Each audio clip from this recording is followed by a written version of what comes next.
On this week's prequel episode, we follow up on our Insurgent listener polls, learn about the Tumblr Sexyman, and preview the Lorax.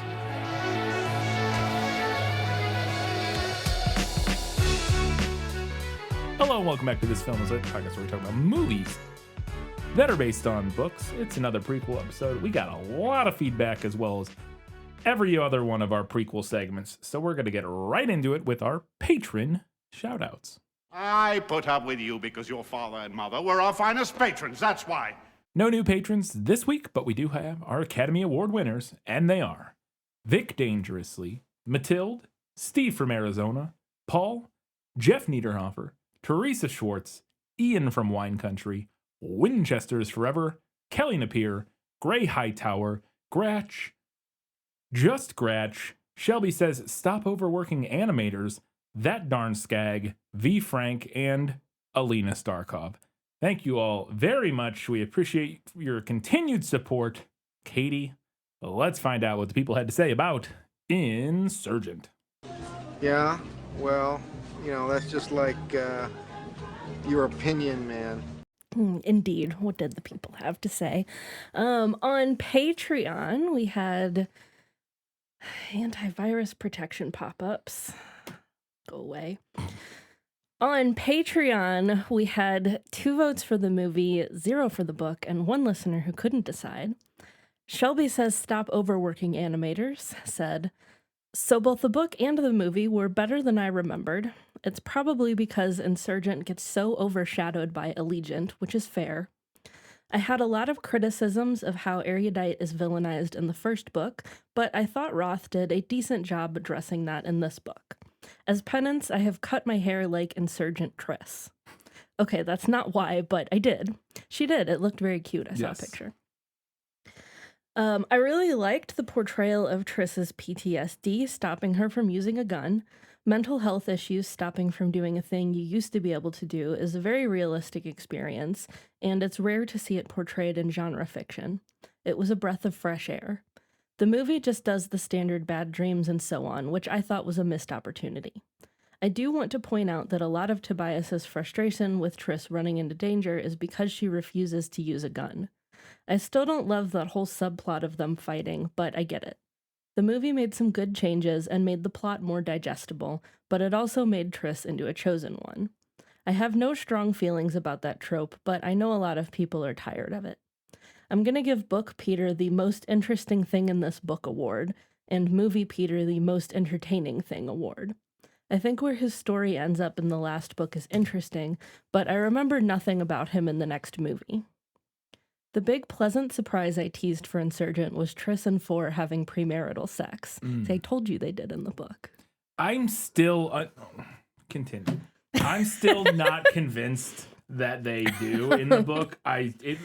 You can infer that, but I don't. But that's the thing though, is that it has to be inferred because it's YA. Sure, but I've seen way less subtle inferences, I guess I should say, in YA. It just felt to me, because here's the thing. From my memory, there was no thing where afterwards she even ruminates on what happened, which if you're gonna do the inference thing, usually you would have a thing where your main character is like, wow, that was great, or that was different, reflect. Or I feel, they reflect on it in some way. And on the other hand, Veronica Roth is not very good about doing that kind of thing with Triss. I mean, maybe, yeah, sure. I agree. I'm just, yeah. I'll take you guys' word for it that if they do have sex in the book, then sure. But to me, it was very much ambiguous whether or not that is actually what transpired, or if they just cuddled. But yes. Shelby went on to say, I honestly expected a little more of a reaction in this episode, LOL. I've been looking forward to your Allegiant thoughts for a long time. I think we got a great preview of what's to come in this episode. I await your thorough examination of the coming answers and Roth's unusual interpretation of how science works. The hints at the author's favorite trope and her overall point with this trilogy carried through in Insurgent. It's hard to catch when you're reading through it the first time because Roth layers in so much other stuff in these books.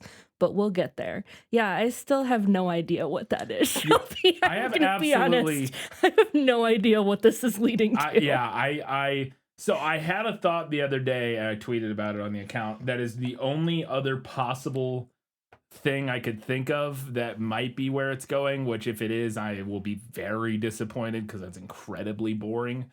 But I there's nothing to me that jumps out as like this is clearly where this is going or what her favorite trope would be. I don't know. I'm assuming that'll be clear, or at least somewhat clear, by the end of Allegiant, based on what Shelby has said. But here's hoping. Shelby went on to say, speaking of tropes, one of the selling points for a lot of readers when these books were new was the lack of a love triangle. In those days, that was rare for YA, and that's fair. Yeah, definitely. I'm calling it a tie this round because my overall feelings on both were pretty even. Allegiant approaches. Be brave, Brian and Katie. Can't wait. Did you find it? Hold on. Okay. Because the way it ends doesn't even... Okay, because it has to be this way at the end of chapter 27, which is the scene in the movie where they have sex, where it's right before she goes and turns herself in. Mm-hmm. Because this is the he tastes like water scene. Mm-hmm. He touches my face, covering my cheeks with his hands, sliding his fingertips down my neck, fitting his fingers to the slight curve of my hips. I can't stop. I fill my mouth with his. He tastes like water and smells like fresh air. Drag my hand from his neck to the small of his back, put it under his shirt. He kisses me harder. I knew he was strong. I didn't know he was strong until I felt it myself, the muscles in the back tightening beneath my fingers. Stop, I tell myself. Suddenly, it's as if we're in a hurry. His fingertips brushing my side under the shirt.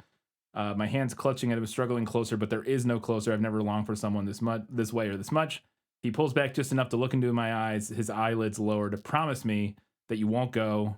For me, do this one thing for me. Could I do that? Could I stay here, fix things with him, let someone else die in my place? Looking up at him, I believe for a moment that I could. And then I see Will, the crease between his eyebrows, the empty simulation-bound eyes, the slumped body.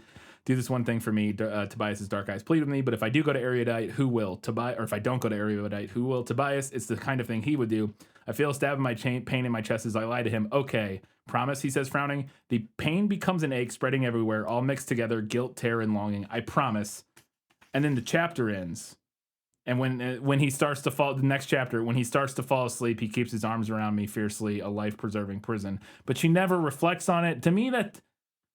There's nothing that even said, like, even if this chapter ended with, I promise, and then he kisses me hard, like, there's not even an implication that they continue, kissing at the end of this chapter. It's so nothing that I'm still not convinced. All right, Shelby, you're going to have to weigh in more, I guess. I'm just not convinced. Like, again, and I don't, unless I'm misremembering and there is some line afterwards where she reflects on it in any way whatsoever. Again, I'm not saying you couldn't get that inference out of there. I think you could, but to me, it's the weakest possible implication that they actually have sex there. Whereas in the movie, it's very explicitly clear. Like, they're in the middle of physical... you know, whatever, and then it fades to black as they're like making out and touching. Like, that is very clearly an implication. This does not even feel to me like a weak YA book implication of having sex, but whatever. It doesn't really matter. I agree about the PTSD thing. I think it's interesting. Like, as I mentioned, it wasn't a huge deal to me, but I did enjoy it. Or I did think I enjoyed that the book did at least somewhat try to tackle that, even if not handled perfectly. I don't know if I got the implication that a lot of Tobias's frustration was Triss running into danger while refusing to use a gun. I felt like that might have come up like once. I think you could definitely like get that from the book. Yeah. I don't know if I don't know if it's maybe like explicitly stated enough. See, and that's like the problem that I'm having with Roth's writing is that like I don't know what is like something that I'm just supposed to infer. Right. Like I don't know if I'm just supposed to infer that is what the majority of his frustration is stemming from, or if it's just kind of badly written. Because I'm going to be and honest. I'm pulling things out of nowhere. Yeah, I'm going to be honest. Reading that sentence, when I read that the first time, I was like, that never once crossed my mind as his main frustration when I was reading the book. After I read that sentence that Shelby wrote, I was like, oh, okay, I think I remember one time where he like has in a peak of frustration, I think he says something like, you won't even use a gun or something like that when he's like fighting with her about it. Yeah. But like it seemed more like a throwaway jab to like hurt her as opposed to his primary reason for his concern. I don't know. But anyways, that was that. And then the other thing that I wanted to address, or not address, but that I wanted to mention is that the movie, when Shelby says that the movie made Triss into a chosen one, I agree insofar as it made her into more of a chosen one, but she's already kind of a chosen one in the book. I would tend to agree. She's one of the chosen ones in the book more so. Like the movie makes it very explicit with her being the one that needs to unlock this box. Like she is the one that needs to unlock this box. So I get that it does amplify the chosen one, but it's already kind of chosen one-y to me in the book, to the point where it doesn't feel like it doesn't feel like that big of a change in the movie to me. And to the point where it doesn't feel, I guess just real quick, it doesn't feel like so much of a change where I'm like, if I was reading the book, if I had complaints about the movie making her a chosen one, I feel like I would, like if it was a trope I disliked, I feel like I would already dislike the book for the same reason, just maybe not as intensely, I guess would be my. Yeah, the movie definitely amplifies it. But again, going back to what I said a minute ago, my problem with it is that I feel like I don't know if Roth is trying to do something that's a little less chosen one. Yeah. Or if she just doesn't know how to write the chosen one trope. Yeah, I don't know. I don't know. Yeah. Anyway. Next comment was from Matilde. Matilde said, I'll keep it shortish and sweet this week. I haven't had time to finish the book yet, but the 2/3 I managed to get through didn't impress me much. All right, Shania Twain. It didn't impress me much either, I'll say that. I thought it was meandering and overcomplicated. Roth's style was more annoying in this one too. I can't stand how she has Triss state a feeling, a thought, a metaphor, anything really, and then explain it just in case we don't get it or remember it. Ugh. The movie did its best, I would think, but it's forgettable at best. I can't see where the budget went. Certainly not on the screen because the effects were very basic and flat. No thrills there. I don't know if I agree with that. I don't think the effects were like amazing, but I mean, think they there were weren't some amazing. pretty cool sequences that you could tell they were spending a lot of money on the CG. Like some of the ending simulations. Yeah, some of the stuff. ending simulations, we were watching it and I was like, that would be kind of cool to see on a big screen. Like the house in flying the theater, around and all that stuff. Those scenes in particular, I definitely... Yeah. But again, not amazing, not groundbreaking. No. Yeah. But fine. Moderately forgettable, yeah. Matilde went on to say, I expected a sense of scale since we're exploring all the other factions. I got small sets and not much more. I also thought Shailene and Theo had somehow less chemistry in this installment. I would have liked more of Caleb in the book and the movie. From his actions, he feels like he could have been a more interesting character to explore and to follow. Giving it to the movie because it kept my attention more than the book, and because Miles Teller seemed to have fun playing his role.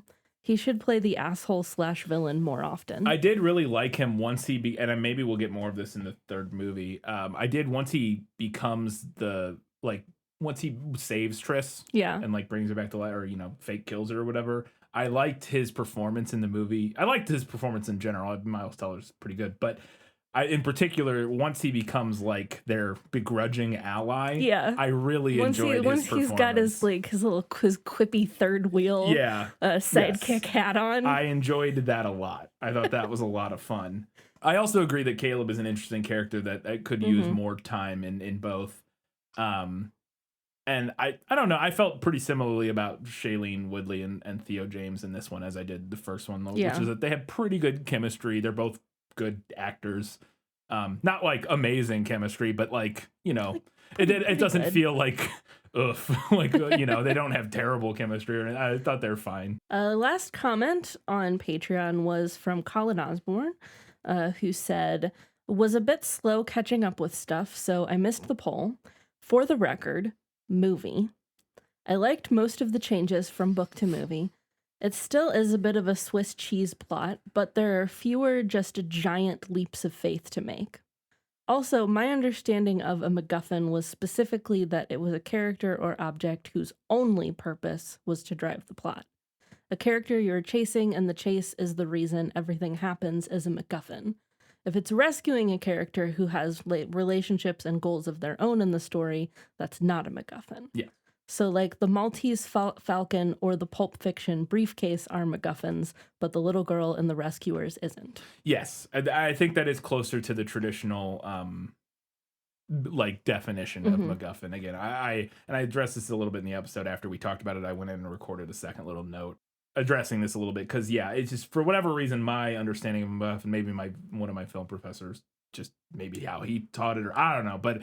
Or how it was discussed, or maybe it's just how there's very often I'll find that there are words that I have slightly more specific definitions for and that are not exactly like in my head. I will think a word meaning is slightly more specific and different than it actually is sometimes. And again, for me, I had always applied it to something that, and maybe it's just because the specific example that I always heard reference to was the Pulp Fiction briefcase, where it is a thing that you know nothing about.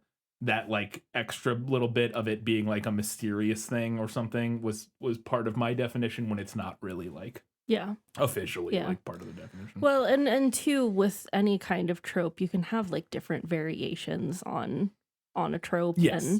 And especially as we create more and more content and stories, stuff starts to branch a little bit. Yeah. But cool.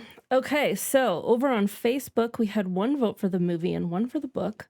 Warren said, I'll go with the movie. I've not read the book, and Netflix in the UK only has the first and third films on here. That's very odd to me. So I have to go off memory from when I watched it years ago. It's been a while, but I remember the film being okay. However, I dug the end twist. The fact that this seemed to be an experiment and that they were supposed to embrace having many divergents instead of being split into their different factions, only for those in charge to stop them and it all going wrong, basically. That idea reminded me a lot of Fallout 3, which I was playing at the time. In that game, the world is destroyed and people are put into different vaults for their safety, only the vaults all had different experiments running on them to see what would happen. So I enjoyed that. I don't know how well that holds up in the actual movie compared to my memory, but that's all I got. Love the episode and love the deep dives. I know you worry about length sometimes, but I'd rather have longer episodes that go into details than skim past stuff assuming we know it. The work you guys put in really shows. Curious about the third installment now and how that's going to play out. So are we. Aren't we all? So are we. Yeah, I don't think I have any other comments. It's been a long time. I only played a little bit of Fallout 3. New Vegas was the one I've played all of, so I didn't know a lot of the details of Fallout 3. But yeah, that's the one with the little cartoon boy who kind of looks like that's the big boy. That's the Fallout series, yes. That has that character, but okay. Yeah, Fallout 3 is just one of the games in that series, but yeah. I mean, I assumed such from the 3. I have him on the shelf, I think. Yeah. Oh. There he is. Yeah, look at that. Little blonde kid. This is a bobblehead that you're hearing of, what's his name? I can't even remember his name now.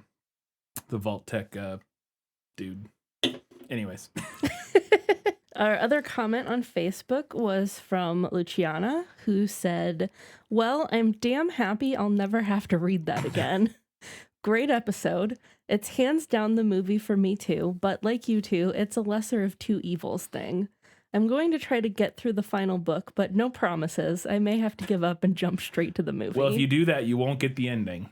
Just a warning. just a warning. You won't get the actual ending, whatever it may be, if you don't finish the book, because the movie does not have part 2, so which we will discuss on our prequel for that. Mm-hmm.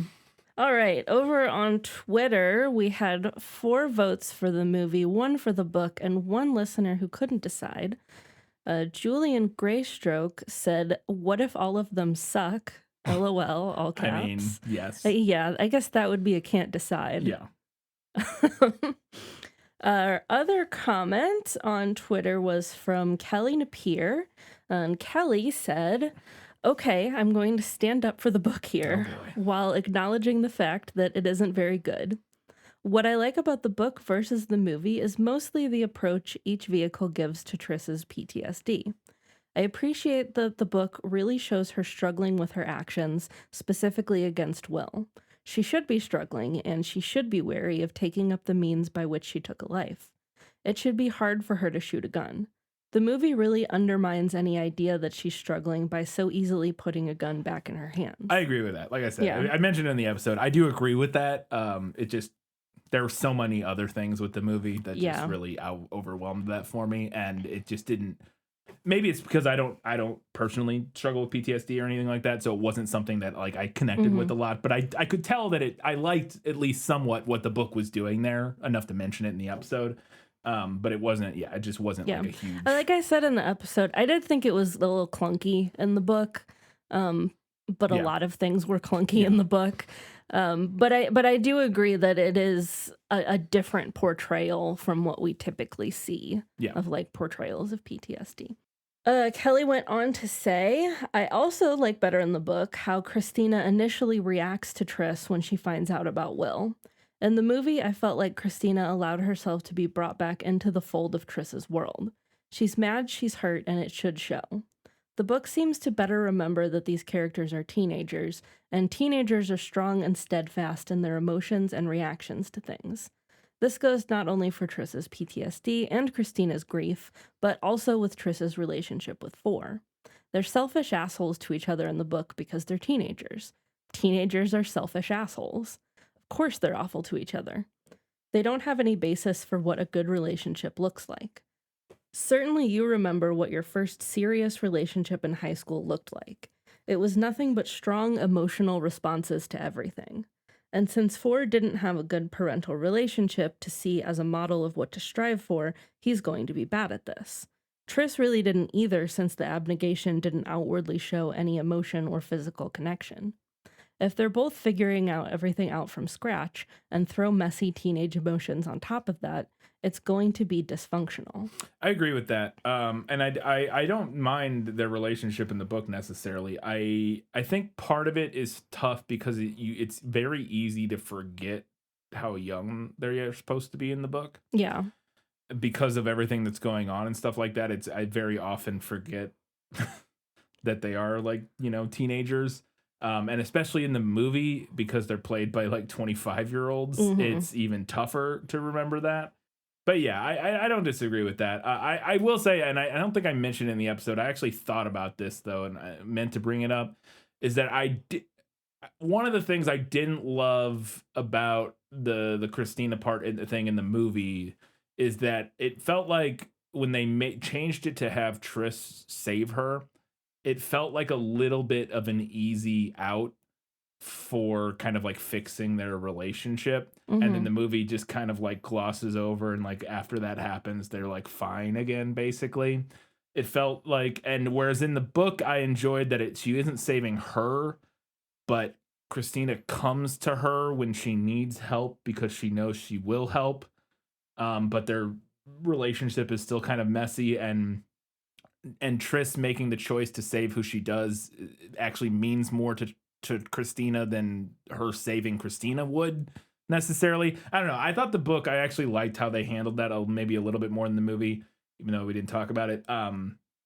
But so I can agree with that as well about the kind of dynamic with her and Christina's relationship. But that being said, I just felt in particular like I think I will stand by our criticism of like Tobias in the book and like particularly their relationship and stuff, is that it just felt very much like he was kind of a different person without much explanation as to why. Yeah. A little bit like their dynamic felt really different and unmotivated. And I get that teenagers are dumb and stupid or whatever, but they're also not as much as they are teenagers, they also kind of aren't because they're forced to grow up in this, like they're forced to, I don't know. I think it's more complicated than that. And it just felt messy in a way that didn't feel necessarily indicative of messy teenage romance to me, and more like messy writing. But that's just me. I mean, I would agree with that. Yeah. Kelly went on to say, I also liked in the book that Triss was able to remove the sensors from people after the attack. I thought it showed that while Janine's technology for control was improving, it wasn't foolproof yet. I liked how the book emphasized that Triss was divergent without making her the divergent, when the movie, of course, made her 100% divergent and played into that chosen one trope. It just felt so obvious and played out. Okay, so that's kind of basically what I was saying earlier. I don't know. It to me it feels not that different. Personally, like when I read the book, I was like, yeah, she's the chosen one, basically. Like, because she ends up being the only one that Janine wants to study and like the most important one to study. She kind of is the chosen one. The movie's just like, okay, we're gonna actually admit that she is the chosen one, when the book just kind of coyfully hints at the fact that I don't know. It just, and I think this goes back to what you were saying, where it's just like, did Veronica want to write a chosen one plot or narrative or not? And I'm just not sure. And it seems like she did, because she basically did, again, because it seems like Triss is the most important divergent and the one that Janine needs for these studies, because she's like so special, so specially divergent. It's like the movie's just like, okay, we're just gonna admit that's what we're doing. Like, I don't know. The book made it seem like it could have been any of them. I don't agree with that personally. That I really don't think that the book made it. That was not how I felt reading the book. To me, it felt like the other divergents were like not as divergent or whatever in a way that made them as not as useful to Janine. I think my issue with the way that the book depicted it and this kind of idea that like, oh, it could have been any of them, is that Janine doesn't appear to want to study anyone else, which doesn't make sense, because she's supposed to be like a scientist and a scholar, and she should should want as much data as possible. Yeah. So I think that the book could have avoided that implication by having her like continually capture divergence to study them, like the movie does. Actually. Yeah, kind of, yeah. Which is what the movie, it's actually the thing that's really interesting, is that the movie actually does that and goes, okay, well, here she, like, makes her character make more sense by having her just try to study all the divergent. And it is what she's doing in the book, because she is capturing other divergent, like, that's the whole raid thing. But then, for whatever reason, it seems that she's only particularly... Well, even during the raid, like before Triss goes and turns herself in and whatever, they're like, "Oh, well, we only need 2 of you." Yeah, that's true. Like, which is a weird. Why don't you want more data? Yeah, like that we talked about make any sense. Where he like kills the kid, and it's like, well, why would you not? Why would you not want to study a developing divergent? Yeah, it doesn't make any sense. Yeah, I agree. To me, it just felt like the movie admitted what the book was, again, just kind of hinting at without wanting to say for some, like, I don't know, it's just weird.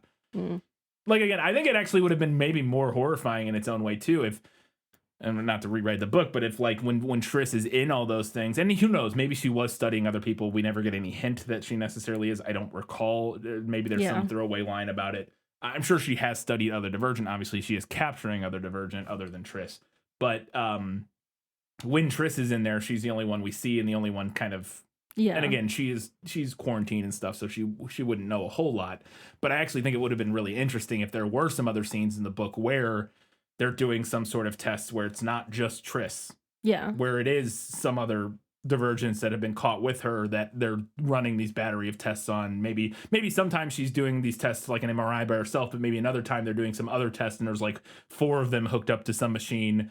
And, or you know what I mean? Like that, if you're going to do the, I don't know, I think that could have been interesting, but it just, to me, it just, Anyway, Kelly also said, finally, I liked in the book when the factionless quietly took control without anyone realizing it.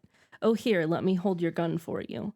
I thought it helped to reinforce the idea that everyone has written these people off, and by doing that, it's possibly doomed them all.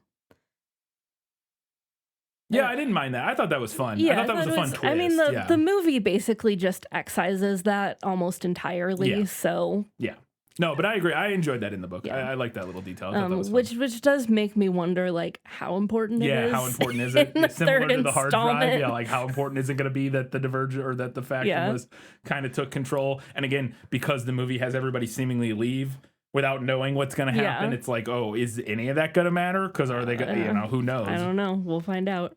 Okay. And while I understand that this is the whole point of your podcast, I don't think these books are meant to be looked at too closely. Listen, Kelly, some of us have 2 English degrees and don't know how to consume media any other way anymore. No, and I will disagree. We do. I know you're joking. I know you're kind of joking, but like, and obviously, like Kelly said, it's the whole point of the podcast. But this book is trying to say something. Again, yes, like I agree. Media trying. There is media out there that I think it's perfectly valid to be like, look, it's just for fun, stupid and fun, like whatever. Like that exists. I even think Twilight fits that more than this personally. Like I would say Twilight arguably is more like just turn your brain off. It's just a sappy romance. At least until the last book. Yes, but like in general, like it's just a fun romance. You're not supposed, and even 50 Shades by extension kind of is similar. But I think you are. I think it's a little like dismissive to say that with this book in particular that it's not meant to be like looked at too closely, because I don't think Veronica Roth would say that about this book. Maybe she would. Maybe she'd be like, I don't know, it's just. But if so, it's doing too much. There's too much going on. There's too much thematically being like alluded to and swirling around, and you can't set up a dystopian political like dystopian political action adventure book and then be like, well, but there's not really any, like that's about like that's about the way we organize society, and then be like, well, you don't think about it too much. To me, that just doesn't really like mesh with this book necessarily. But anyways. So the end of Kelly's comment here was, to quote Cher from Clueless, she's a full-on Monet. It's a painting, see. From far away, it's okay, but up close, it's a big old mess. We're not supposed to look too deep. We're supposed to be caught up in the adrenaline and emotion of what we're reading and be going too fast to catch the fact that the book actually sucks. Because while I voted for it, it does suck. So does the movie. Yeah, I mean, I agree with that. I think the problem, again, is that the book isn't emotional or adrenaline filled enough for me to look past I would agree with that. I agree with you too. I think that because there is an attempt at messages and themes in this book, I think Veronica Roth does want us to read it critically. Yeah, I don't think she did a good job. Yeah, but I think that was her aim. Yes, and if it wasn't, she picked the wrong genre. Yeah. Because dystopia is inherently political. Yeah, and you could even do, I would agree with that. But even if you're going to do dystopia, I think there's even a way to do a dystopia kind of YA series that is less, for But again, this book is literally about the way society is organized and about why society fell and the problems with human personalities and all. Like it is a deeply political and philosophical topic. Like it's just not the book where I'm gonna look at it and go, yeah, well, no, it's just fun. No, like whatever. I mean, again, if it were more fun, maybe I could say that. Like if this were, again, if it were a rollicking good time. If I had just a great time reading it and be like, no, I didn't really care because I just enjoy it. Yeah. But and again, obviously that's very subjective, maybe arguably more subjective than like critically analyzing it. But yeah, it's just and if this was Mad Max Fury Road. There's a ton politically going on in Mad Max Fury Road, but I can show that movie to my parents and they would not think about a second of like thematically necessarily what is going on, and I don't want to say none, but they would ignore not a lot of the thematically Right, what the is going primary focus would be the fun aspect of it. because that movie is a thrill ride. Like, it is just one of the most incredibly made action movies ever. And so, yeah, I could get it if it was something like that, where I'm like, oh yeah, that was just freaking awesome. But unfortunately for me, this book just wasn't, or movie just wasn't freaking awesome to where I could just turn my brain off and not care. All right. Over on Instagram, we had 6 votes for the movie and 6 for the book. L. Hallowell 331 said, movie is much better because we have Theo James to look at. Fair enough. Fair enough. I mean, look. He's not my type, but a very attractive man. He's a handsome man. Yes, he also handsome. just got nominated for an Emmy. Good for him. For White Lotus, which he is great in White Lotus. Yeah, he is. Did you see the Emmy nomination? Just real quick to sidetrack. It's really dumb. The Emmy nominations, I believe it was the where Emmys. it's like all people from 2 shows. It is for the best supporting actor. It is literally like every character from the White Lotus and Succession, and that's it. Yeah, which is wild. I liked the White Lotus a lot. I would not have nominated every single supporting actor in that show at all. I think mainly I would just support. The guy from The Sopranos, maybe, and that's about it. Maybe Theo James. I think he was the other one that was most interesting. But anyways, I was blown away by that. Okay. Anal Fracture 42 said, I guess it is a tie for me. Didn't read the book, but found the movie to be pretty annoying.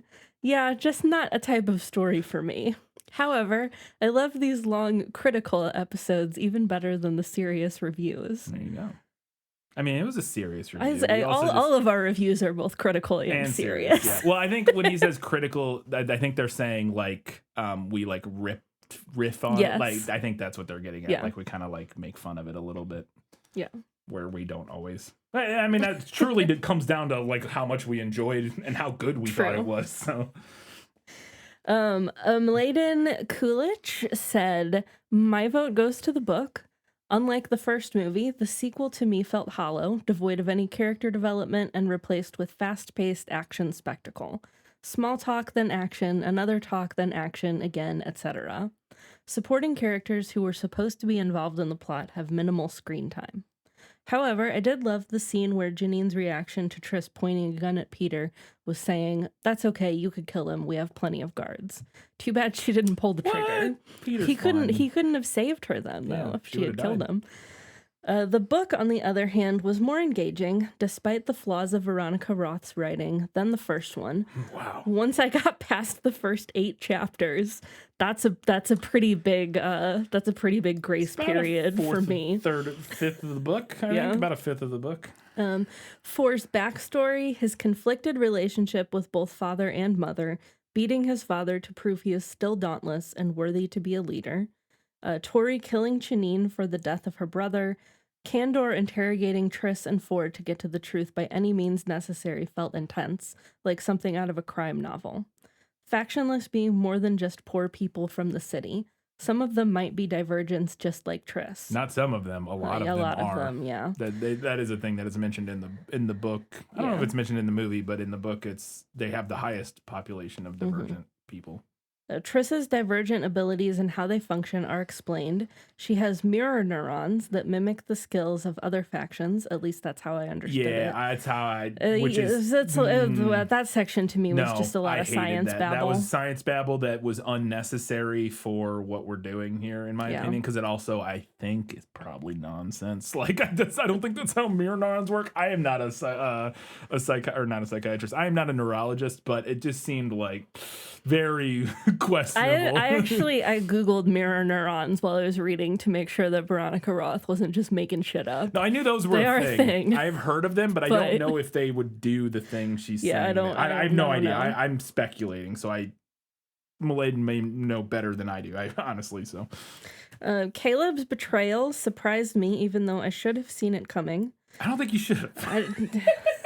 I think it should surprise you because I don't think there was any way in the book that was not plotted to see that coming well, personally. But that's everything I remember. My apologies. I didn't take more notes. Overall, unlike the previous episode, I enjoyed the book a lot more than the adaptation, even though it had new characters that ultimately didn't matter. Like Tori's tattoo colleague Bud. Remember him? Nope. Neither did the writer because he contributed nothing to the plot. Don't be surprised if the same vote goes for the third book, since the movie tried to do Mockingjay but never filmed part 2 because part 1 bombed at the box office. That might be the way that for us that the third book pulls out a win by virtue of being complete. Yeah, I don't know. We'll see. We're on Goodreads. We had 1 vote for the movie and 0 for the book. Miko said, after Divergent, I was interested to see how much these movies rely on book knowledge to be understood, so to get a fresh perspective, I watched Insurgent before reading it. The movie didn't end up being confusing, just painfully generic. Okay. I thought the mystery box was a bit silly, but after reading the book, I prefer something a little bit silly over the book's nothingness in its place. It took almost 350 pages for me to accept that the box would not appear. I was thinking that without a villain viewpoint, the book kept it secret for way longer. The movie tightens up the plot admirably, but the result is still meh. I was actively forgetting the movie while watching it. Yeah, that's fair. Again, it's not a good movie. It's not a great movie. No. It's just better than the book by like a little bit. Yeah. When Triss figures out she's in a simulation thanks to the phrase scary boyfriend things, I had no idea where that was set up. I managed to miss Peter giving the sedative to Triss too.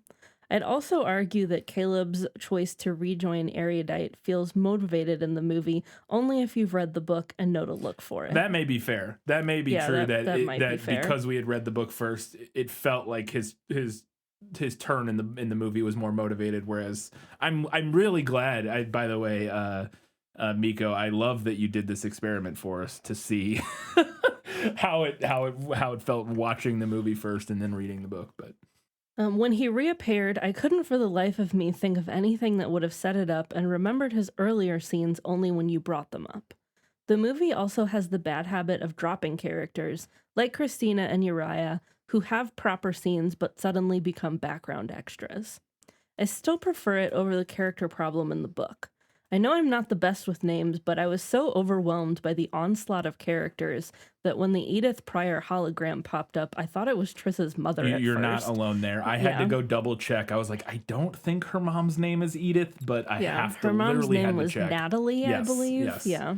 I also had to be like, I'm pretty sure that's not, but Which, I wasn't 100% positive. Assuming that, and I would assume that abnegation does, at least assuming that the wife takes the husband's name, it would have to be her paternal grandmother or great-grandmother. You're right, yeah. As hopeful as the movie's ending feels, it meant my final thoughts were, why would everyone leave everything behind on the spot and try to walk out of Chicago? Where are you marching to? 80 miles to Milwaukee? You're trusting there are friendly people alive close by and in the direction you're going with little to no evidence. All fair. I will say that I agree.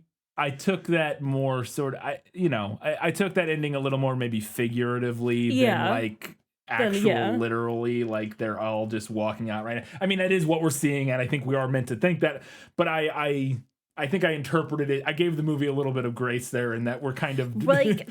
Here's the thing, though, is that I think interpreting it kind of metaphorically and hopefully maybe only works if that is the way that the series ends. Because with a third installment coming up, I think all of those are like valid questions. Like, where are you going? Right, What's your plan? Yes. No, I would agree with that.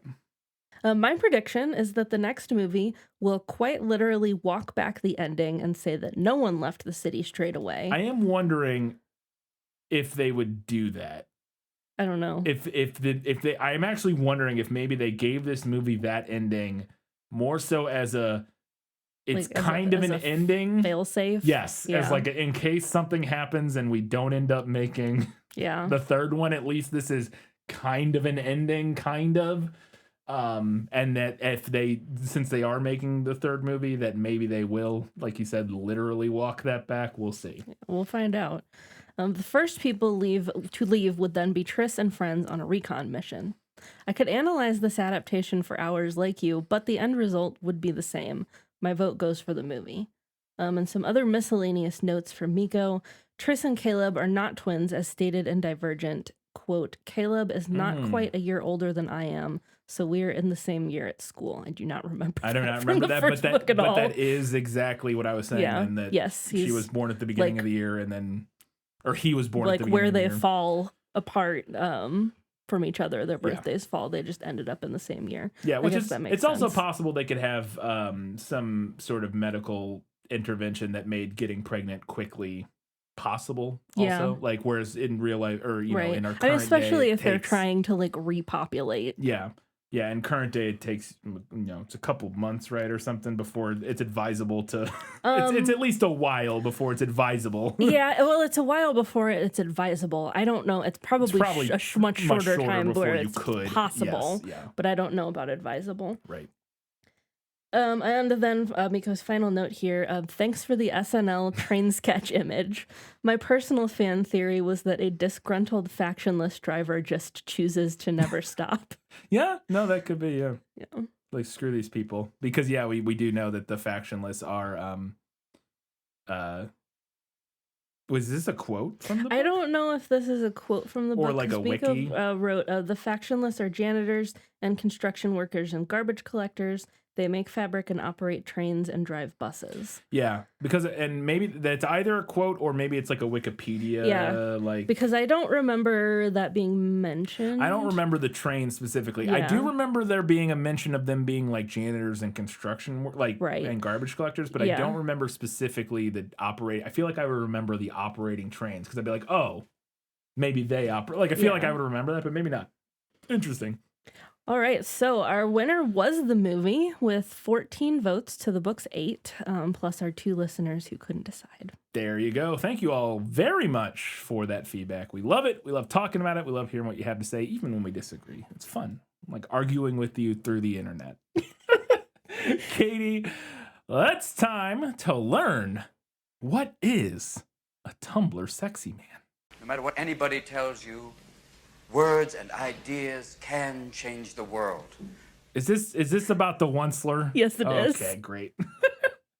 Listen, I had a lot of fun writing this. Fair enough. All right, so some of you might have questions, questions like what and why. Fear not, I will answer your questions. So let's start with the what. A Tumblr sexy man is a tongue-in-cheek name for a male character that becomes popular among Tumblr users to the point that it could be argued that the character itself is its own fandom. Like divorced from whatever media they're part of. Yes. Some people use the more broad term fandom sexy man to refer to this phenomenon, but this kind of thing does tend to originate on Tumblr. Yeah. Love you guys, but you are the source. Yeah. A quick note for our listeners who aren't familiar with this topic, fandom is a word that's used to describe the general process of engaging with pop culture, especially in online spaces. It's more than just generally being a fan of something. Fandom is more specifically defined by the consumption, creation, and proliferation of fan-made content such as fan art and fan fiction. Fandom often revolves heavily around the concept of headcanon, which we can loosely define as theories, characterizations, and relationships that are outside of the original canon material, but that take hold within fandom spaces. So a few examples of Tumblr sexy men include Loki, Hannibal Lecter from the TV show, not from the movies. The movies one, he's not sexy enough. From The TV show specifically. Bill Cipher from Gravity Falls, Kylo Ren, Tony the Talking Clock from Don't Hug Me, I'm Scared, many, many others. Yes. And then the main sexy man that we will be discussing, the Onceler from 2012's The Lorax. Incredible. It's an incredible topic. Again, that is not an exhaustive list. There are many characters that could be considered Tumblr sexy men to varying degrees. Yes. All right, now let's expand on that original definition, because any male character who becomes popular on Tumblr doesn't really cut it.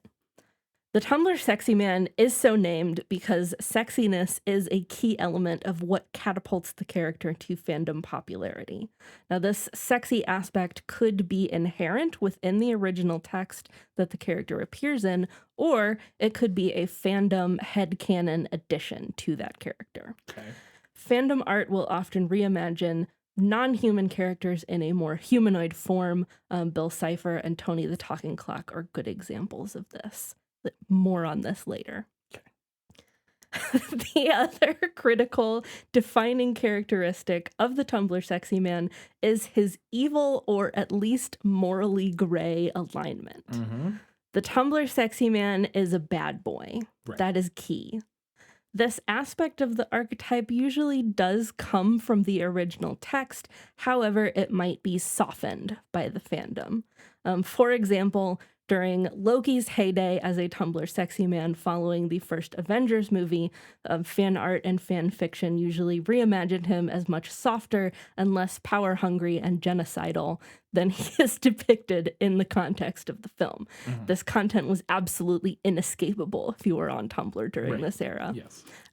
Basically, it's big I can fix him energy. Right. Although in that specific instance, I do wonder if that has anything to do with... Obviously, it's specifically focused around the movie version of Loki, but I imagine that Loki's character arc that we get in the films and TV shows is predated by comic character absolutely. Arcs, whereas it would be known to some of these people that at least some of them, like I said, maybe but in the early stages. But a lot of people are working primarily off the films. I fully understand that and get that. I'm just saying that in that particular instance, you would at least have a character that has a wider. Mm-hmm. But yeah, I get what you're saying. Oh, how could I forget one of the other big Tumblr Sexyman, Snape? I actually almost mentioned Snape. How could I forget Snape? Yeah, I was actually like, I'm surprised you didn't mention Snape. How could I have forgotten Snape? I know about Snape wives. I know about Snape wives too. I even know about Snape wives. So, yeah, the big I can fix him energy. Yeah. That's what we've got going on here. Okay, so these are the two main traits that define the Tumblr Sexyman. But even with that, it's easy to get the wrong idea of what exactly this is, especially if you don't have any or much familiarity with fandom culture. Mm-hmm. So the Tumblr Sexyman isn't just a villain that people find hot. It is much more mired in the tendency that fandom, and especially white women in fandom, has to latch on to white male characters and quote unquote twinkify them and then proceed to fetishize them. Thus, the Tumblr Sexyman is also inextricably linked with the fandom penchant for slash shipping. Right. Another quick note for our non-fandom, non-chronically online friends. Shipping is when members of a fandom romantically link two or more, but generally two, characters.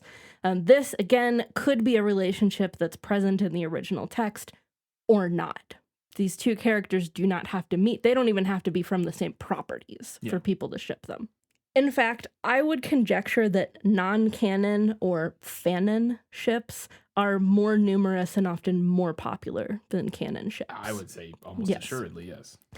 Slash shipping specifically describes any same-sex pairing, but fandom at large tends to overfixate on male-male pairings. Right. And at least part of this is because official or mainstream media sources have historically not included LGBTQIA characters or relationships, which means that if fans want those characters' relationships, and they do, they have to imagine them, right? They have to make it headcanon.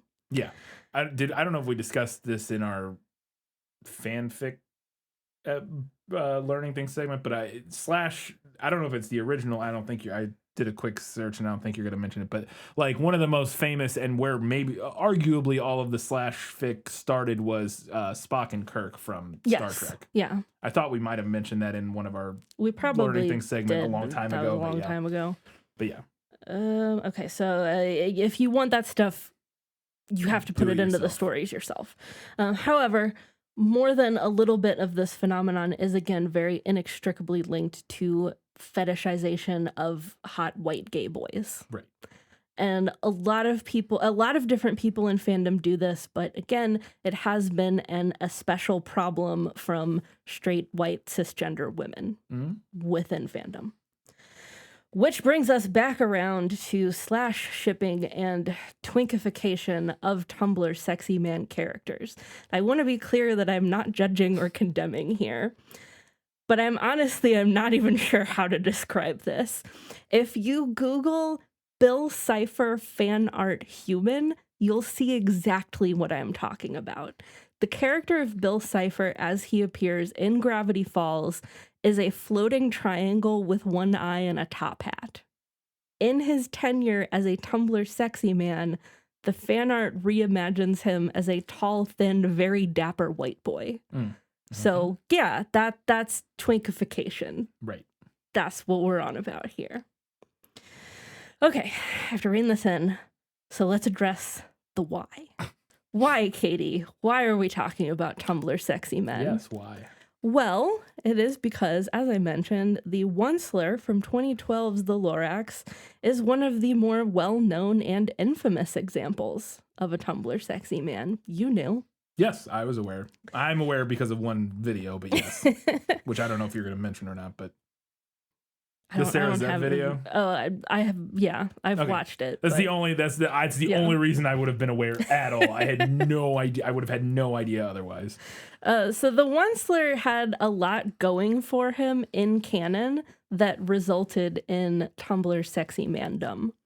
For example, he's already a tall, thin white boy. He even has emo bangs. There you go. We love that. He already dresses in a dapper manner, especially as he gets more evil. And he's already evil, or at least morally gray. We haven't watched the movie yet, so we'll see how evil he actually is. Yeah, no idea.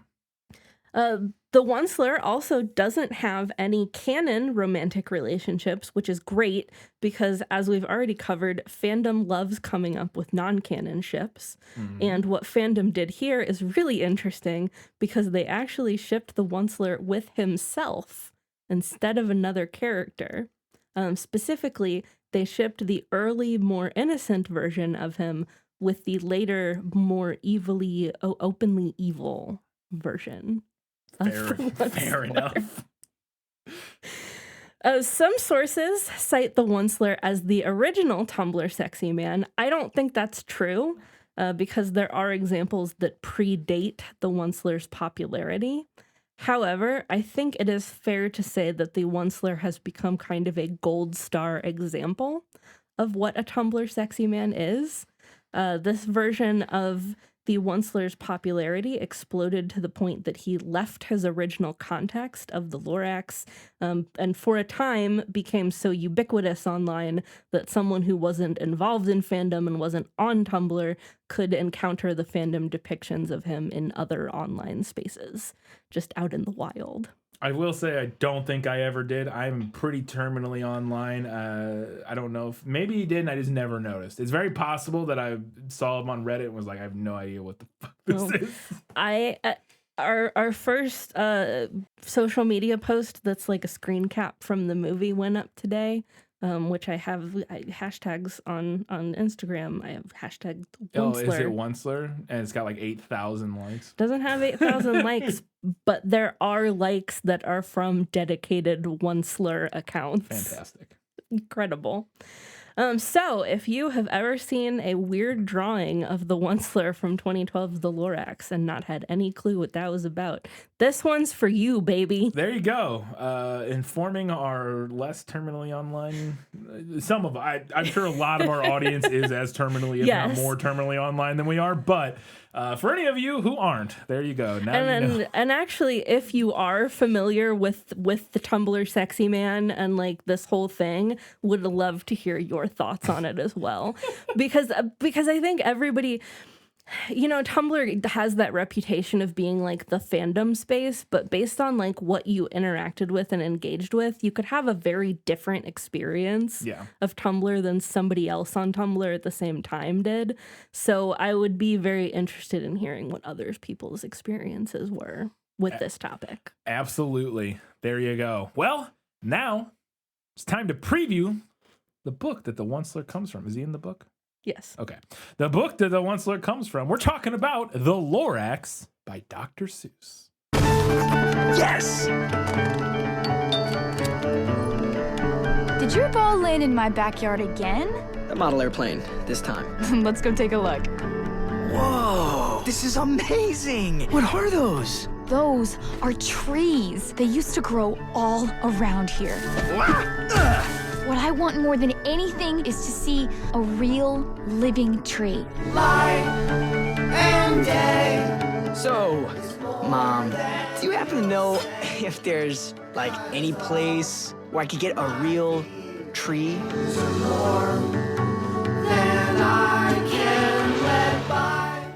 The Lorax is a 1971 children's book by Dr. Seuss. I wrote down his actual name, but I forgot to check again how to pronounce it, so I'm not going to say it. It's Geisel, Geisel, I believe.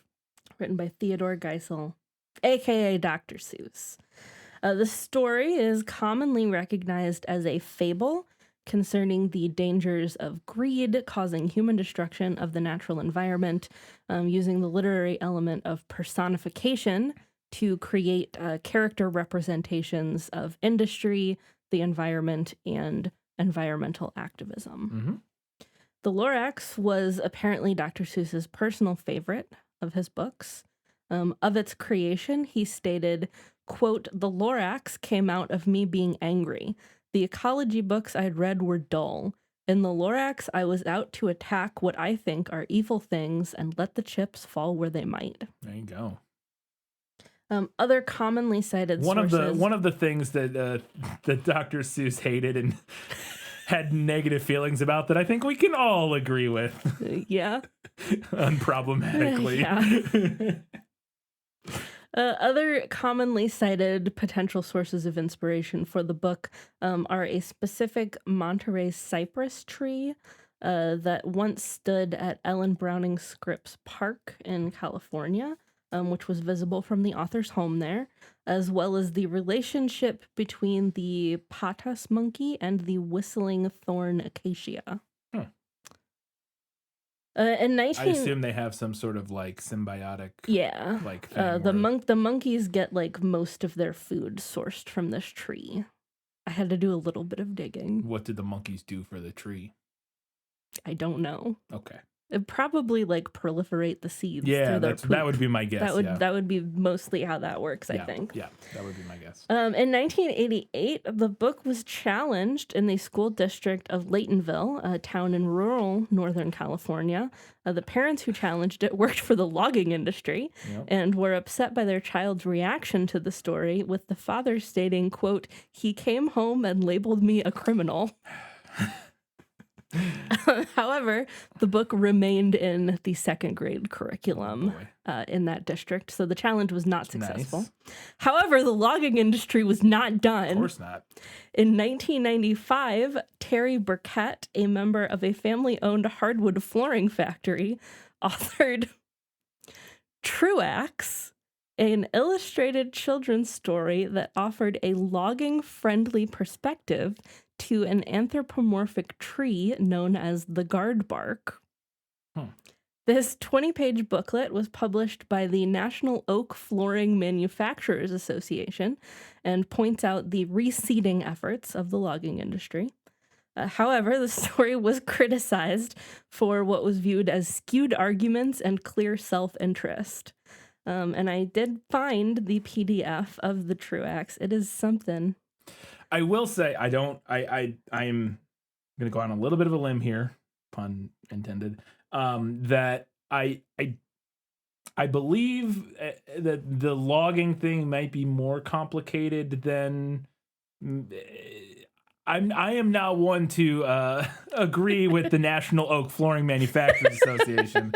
I am simply saying that I think environmentally the issues are more far-reaching and greater than the logging industry. I think actually the I think there are ways to practice very sustainable and not saying that any of these companies were doing it, because they very likely were not and still aren't probably. But I believe there are ways to practice very environmentally friendly logging to some extent. Whereas other issues with the environment and stuff like that are way more prolific and problematic than logging necessarily. There are definitely practices of the logging industry that are terrible and have been in the past and stuff like that. And again, I have a vague somewhere in my head bouncing around article that I read from somewhere reputable, some scientific something about the logging industry being it's not quite as like logging bad. It's not as simple as like logging bad necessarily, I guess would be my point. That being said, I again am not inclined to. Yeah, I'm not inclined to side with the National Oak Flooring Manufacturers Association. No, absolutely not. And I do definitely I had a look through Truax, and it does feel very skewed and self-interested to me. Yes, that is almost assuredly the case. Yes. Yeah. Speaking of other environmental issues, though, there was actually a line that was removed from the book. The line, "I hear things are just as bad up in Lake Erie," was removed more than 14 years after the story was published, following 2 research associates from the Ohio Sea Grant program who wrote to Dr. Seuss about the cleanup of Lake Erie. And they ended up taking that line out. The line does remain in the home video releases of the 1972 television special. It is in one of the audiobook editions, and it's also in the UK edition of the book still as well. Yeah. Based on a 2007 online poll, the National Education Association listed the Lorax as one of its teachers' top 100 books for children. In 2012, it ranked number 33 among the top 100 picture books in a survey published by School Library Journal, and it was the second of 5 Dr. Seuss books on that list. And my final note here, aside from the 2012 film that we will be covering, the book was also adapted as a 1972 television special, which I have very distinct memories of watching in our elementary school library. I'm sure I watched it as well, but I don't. And also as a 2015 stage musical. Interesting. All right, that is a little bit about the Lorax, the book. Now let's learn about the Lorax, the film. Did you chop down this tree? What's that? Hey! I think he did it.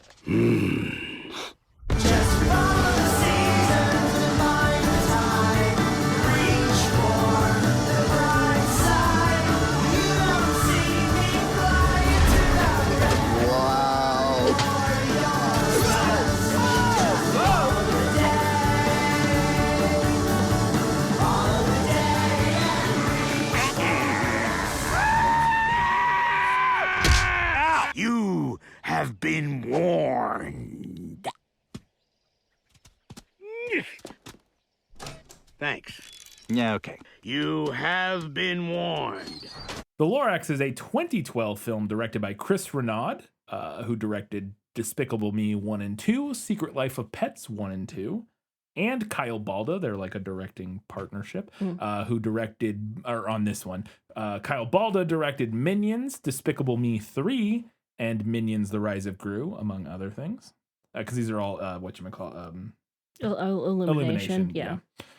The film was written by the duo of Cinco Paul and Ken Dario, who wrote the Horton Hears a Who movie for Illumination, Despicable Me 1, 2, and 3, Secret Life of Pets 1 and 2, and, interestingly, I didn't realize this, Schmigadoon. We just watched Schmigadoon recently on, I think it's on Apple TV. Really fun musical show. Yeah, we really enjoyed it. If you like musicals, highly recommend checking out Schmigadoon on Apple TV. But yeah, I think Cinco Paul specifically is the one who wrote Schmigadoon. I don't know if Dario worked on it. I think he might have, but the two of them wrote all those movies together. They're like a writing partnership duo thing. The film stars Danny DeVito, Ed Helms, Zac Efron, Taylor Swift, Rob Riggle, Jenny Slate, Betty White, Nassim Pedrad, and Stephen Tobolowsky, among others. The film has a 54% on Rotten Tomatoes, a 46 on Metacritic, and a 6.4 out of 10 on IMDb. So not incredible reviews overall. The film made $349 million against a budget of $71 million, so pretty successful. Audrey Geisel approached Illumination, who is Audrey Geisel, the second wife and widow of Dr. Seuss, Theodore Geisel, approached Illumination executive Chris Melandandri, who she had worked with on the Horton Hears a Who film a few years earlier, and told him that the Lorax was the next movie she wanted to do. She was like, I want to do the Lorax. Quickly, Melandandri, he brought back Cinco Paul and Kendario, who I said had written Horton Hears a Who, to write the script for the Lorax. And then in 2010, Danny DeVito was brought on as the Lorax. That feels like a no-brainer. Yes, Danny DeVito apparently reprised his role in 5 different languages. Wow. So along with the English version, DeVito did the Russian, the German, the Italian, the Catalan Valencian, and the Castilian Latin Spanish versions. So he learned all of his lines for these phonetically because he does not actually speak any of those languages. But it is Danny DeVito doing the voice. You know, you could have just allowed me to believe that Danny DeVito speaks all of those languages, and I would have believed it. I would too, but unfortunately, yes, he did it phonetically. This was apparently Illumination's first IMAX 3D film, which they marketed by calling it IMAX 3D. Okay. Speaking of marketing, there was a bit of controversy around the marketing of this film. There's a ton of product like crossovers. I don't know if they're in the movie necessarily, but like around the marketing of the movie when it was coming out. And specifically, Mazda used the film as a tie-in advertisement for their CX-5 SUV. God. Obviously, shilling cars kind of goes against the main messaging of the film, but Stephanie Sperber, who is the president of Universal Partnerships and Licensing, which I assume is the branch of Universal's Pictures or whatever that that does all their like licensing and partnerships with brands and stuff like that.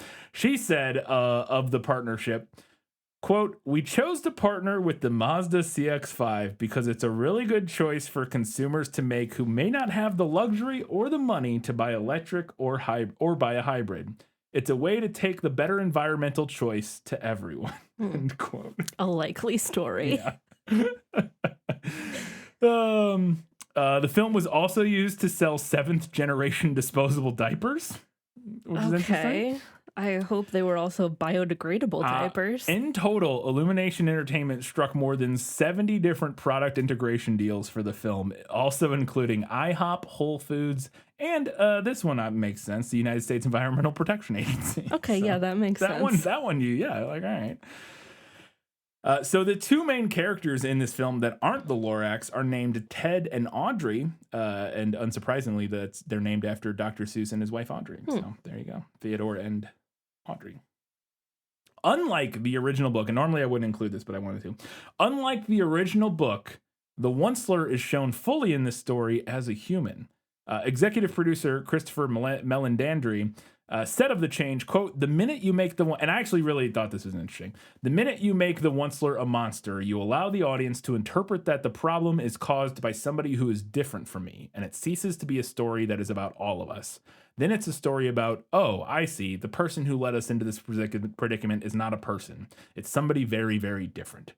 And so it takes you off the hook," end quote. Yeah, that is really interesting. Like I said, normally I wouldn't include a note like this, but I did this time because I wanted to see how well we think this works, because I at least initially agree very much with the spirit of that quote. Yeah. I'm like, that I buy that, but we'll see how it goes in the movie. But little did he know what he was unleashing. It's true. Yeah. Random fun. I have one random fun fact. At the movie's premiere, Zac Efron dropped a condom on the ground during picture taking on the red carpet. Is that a fun fact? It was in the IMDb trivia. Was it facts. used? I assume like in the package. But okay. I was like, what? Okay. And then a couple of reviews. New York Magazine film critic David Edelstein on NPR's All Things Considered objected to the film rather strongly, arguing that Hollywood animation and writing formulas washed out the spirit of the book. He wrote that this kind of animation featured was wrong for the source material, demonstrating how the book's text was used in the film. In this excerpt from the review, Edelstein discussed Audrey's describing the truffula trees to Ted. The quote, the touch of their tufts was much softer than silk, and they had the sweet smell of fresh buttery butterfly milk. And in the movie, Ted says, wow, what does that even mean? And Audrey says, I know, right? So one of the only lines that is from the book that does have Dr. Seuss's sublime whimsy is basically made fun of, or at least dragged down to earth. So I'm gonna have to see that in context. And so, yeah, again, and apparently he said one of the only lines from the book, which we'll see. And then Richard Roper, who called it, quote, a solid piece of family entertainment. And then Roger Moore, writing for the Pittsburgh Tribune, called the film, quote, a feast of bright Seuss colors and wonderful Seuss design. And he also supported its environmentalist message. And unfortunately, there's no Ebert review. Obviously, he was passed away at this point, but there was also no Ebert website. Like, the other people who did Ebert reviews after he passed away, nobody reviewed this one that I could find on their website. So there you go. Katie, where can people watch the Lorax? Well, you can check with your local library or local video rental store if you've still got one. You can stream this on Netflix, or you can rent it for around $4 from Apple TV, Amazon, YouTube, Vudu, Redbox, DirecTV, FlixFling, and Spectrum. There you go. It should be a fun little diversion in between Divergent. Before we get to and wrap up with Allegiant. But yeah, it's should be interesting. I've not seen it. We did a bonus episode on, I think the only Illumination film I've seen was the one we did, the bonus episode of The Grinch.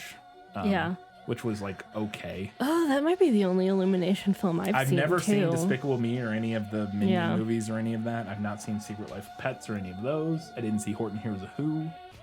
Like, I literally don't think I've seen any of their other movies other than The Grinch, which again was just kind of like okay. It was fine. Like, So I'm interested to see how this one is. It doesn't have great reviews, but we shall see. We'll find out. We will find out. Come back in 1 week's time. We're talking about the Lorax. Until that time, guys, gals, non-binary pals, and everybody else, keep reading books, keep watching movies, and keep being awesome.